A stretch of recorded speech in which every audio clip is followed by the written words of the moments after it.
Au nom du Père, du Fils et du Saint-Esprit, Amen. Grande joie de vivre avec toi ce temps de lecture divine. Aujourd'hui, nous sommes le 1er mars, nous sommes déjà en mois de mars. Et on avance dans ce temps de carême, lundi 1er mars. Et ne laissons pas les efforts de carême pour la dernière minute de notre carême. Faisons les efforts de conversion, de changement de vie, dès maintenant. D'accord? Parce que le temps de carême, c'est comme un entraînement, c'est comme des athlètes qui vont courir, s'entraîner pour après gagner la couronne, la médaille. Mais si on ne fait pas cet entraînement, après quand arrive le moment de bien courir, on n'arrive pas. Ça veut dire que pour arriver à Pâques, il faut vraiment que nous soyons ferme et fidèle dès le début du carême. Ok? Aujourd'hui, nous avons la première lecture du livre de Daniel, chapitre 9, versets 4 à 10. Il dit comme ça, Daniel: « Je suppliais le Seigneur mon Dieu, faisant confession. Ah, mon Seigneur, Dieu grand et redoutable, qui garde l'alliance et la grâce pour ceux qui t'aiment et observent tes commandements.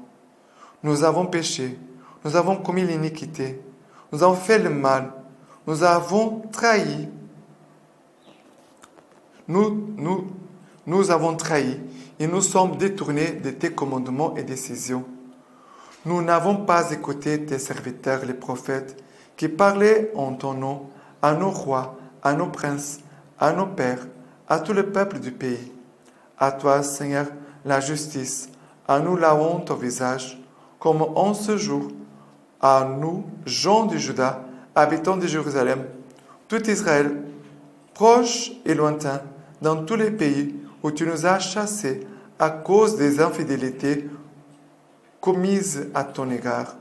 Seigneur, à nous la honte au visage, à nos rois, à nos princes, à nos pères, parce que nous avons péché contre toi.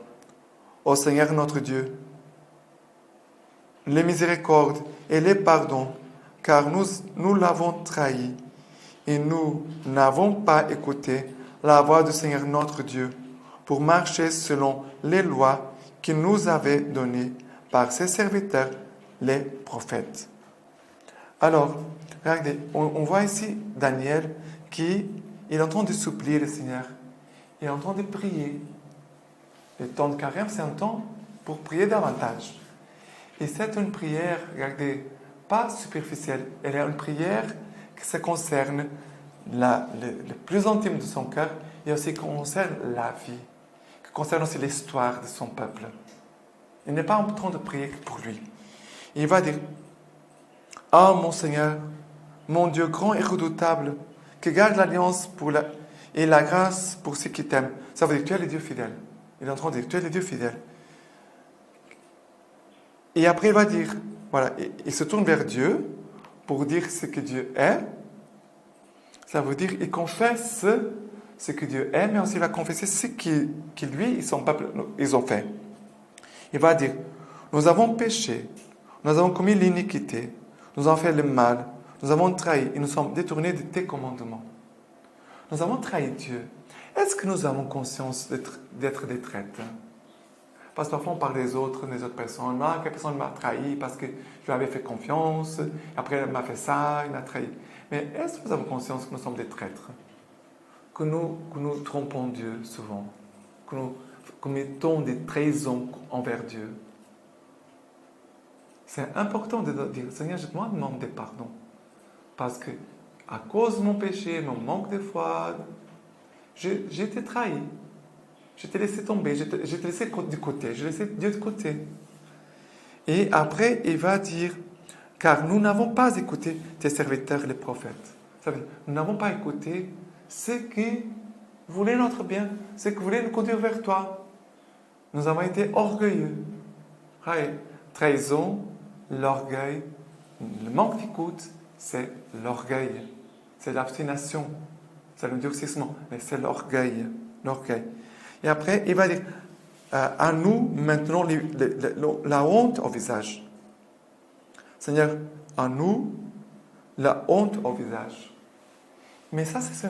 Regardez, Daniel, qu'est-ce qu'il est en train de faire ici? Il est en train de prier. Il est en train de supplier le Seigneur, de prier le Seigneur.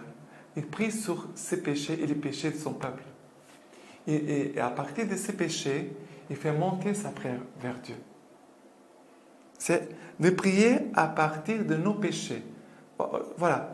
De faire comme un examen de notre conscience, un examen de conscience, de voir quels sont les péchés que nous avons commis, et à partir de nos péchés, de prier pour demander pardon à Dieu, demander la grâce et la force pour nous, et d'être fidèles, de renouveler notre alliance, de renouveler nos bons propos pour suivre le Seigneur. Ok? Maintenant, les psaumes. Les psaumes d'aujourd'hui, c'est les psaumes 49. C'est les psaumes 78, 79. Il dit versets 5, 8, 9, 11 et 13. Jusqu'à quand, Seigneur, ta colère jusqu'à la fin? Ne retiens pas contre nous les fautes des ancêtres. Hâte-toi, préviens-nous par ta tendresse. Nous sommes à bout de force. Aide-nous, Dieu de notre salut. Par égard pour la gloire de ton nom. Délivre-nous, efface nos péchés à cause de ton nom. Que vienne devant toi la plainte du captif. Par ton bras puissant, épargne les clients de la mort. Et après le verset 13, et nous, ton peuple, le troupeau de ton bercail, nous te rendons grâce à jamais.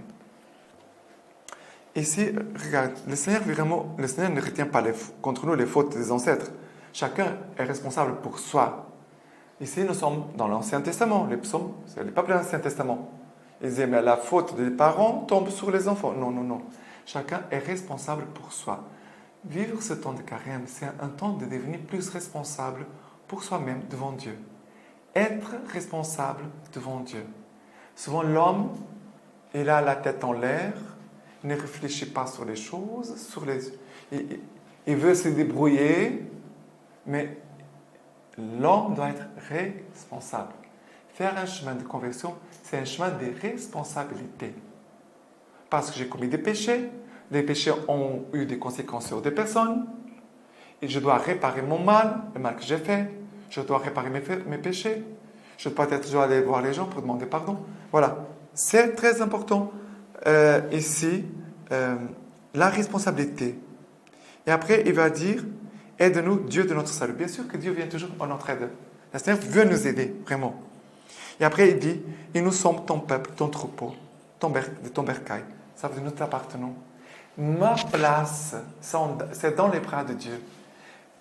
Dieu m'attend comme le fils prodigue. Dieu veut que je sois proche de lui, que je revienne à lui pour recevoir de lui son amour, sa tendresse, son pardon, sa consolation. Car nous avons besoin. Mais à partir de cet amour, cette tendresse, cette consolation, c'est pour devenir plus responsable, pour réparer notre péché, pour remettre en place des choses dans notre vie, pour bien maintenant suivre le Seigneur. OK? Et l'évangile d'aujourd'hui, c'est Luc chapitre 6, versets 36 à 38. Montrez-vous compatissant comme votre Père est compatissant. Ne jugez pas et vous ne serez pas jugés. Ne condamnez pas et vous ne serez pas condamnés. Remettez, il vous sera remis. Donnez, et l'on vous donnera. C'est une bonne mesure, tassée, secouée, débordante, qu'on versera dans votre sein. Car de la mesure dont vous mesurez, on mesurera pour vous en retour. Ici, c'est très important, car la mesure dont vous mesurez, on mesurera pour vous en retour. Ça veut dire que si tu as une mesure très dure vers les autres, cette même mesure, le Seigneur va t'appliquer à toi.